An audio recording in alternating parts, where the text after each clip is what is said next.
ये कैलकुलेशंस है क्या, ये रियल टर्म में फ़ायदा होने वाला है या सिर्फ पेपर्स पे फ़ायदा होने वाला है? हर्ष जरा मेरे साथ जुड़ रहे हैं, वो आपको बताने वाले हैं। हर्ष बताइए जरा।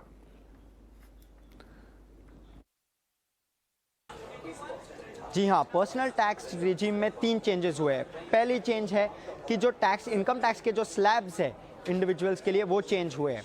तो आपको दिखेगा कि इनकम टैक्स के स्लैब के चेंजेस क्या है, पर मैं आपको क्वांटिफाई करके बताता हूँ लार्जली कि आपका टैक्स सेविंग कितना होगा। अगर आप 7 लाख तक का कमाते हो तो आपका टैक्स सेविंग अराउंड 33,000 रुपीज़ तक का होगा।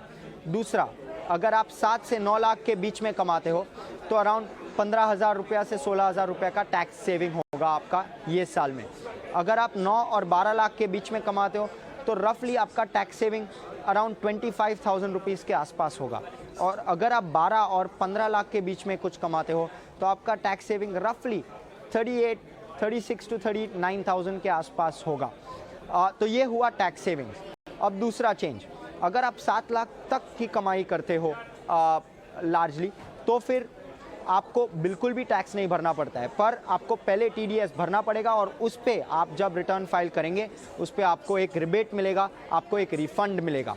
ये ऑफ कोर्स आपका ग्रॉस इनकम 7 लाख रुपीस है। तो तीसरी चीज़ पर्सनल टैक्स में, अगर आप एकदम high income highest income earners के ब्रैकेट में हो तो आपका जो सरचार्ज टैक्स के ऊपर एक सरचार्ज लगता है 37% का, वो सरचार्ज अब 37% से 25% कम किया गया है।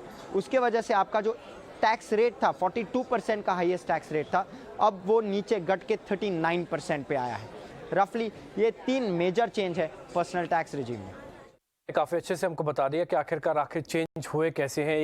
इसलिए विनय, एक बार जरा कोई कंजम्पशन का शेयर जो आपको ठीक लगता है आप जरा बता दीजिए।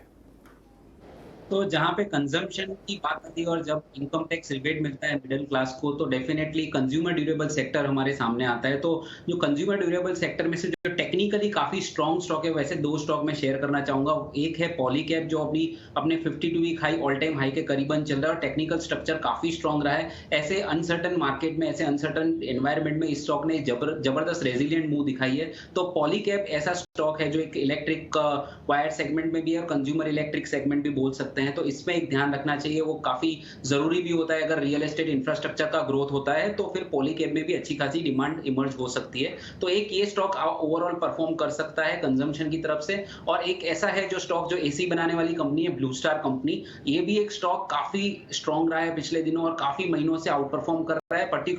इस पर्टिकुलर ग्रुप में और इस सेक्टर में आउट परफॉर्मेंस दिखा रहा है। तो जहां पे कंजम्पशन की बात आती है, मुझे लग रहा है पॉलीकैब और ब्लू स्टार पे ध्यान देना चाहिए। ठीक है, आप कह रहे हैं कि पॉलीकैब और दूसरा ब्लू स्टार पे ध्यान रखना है।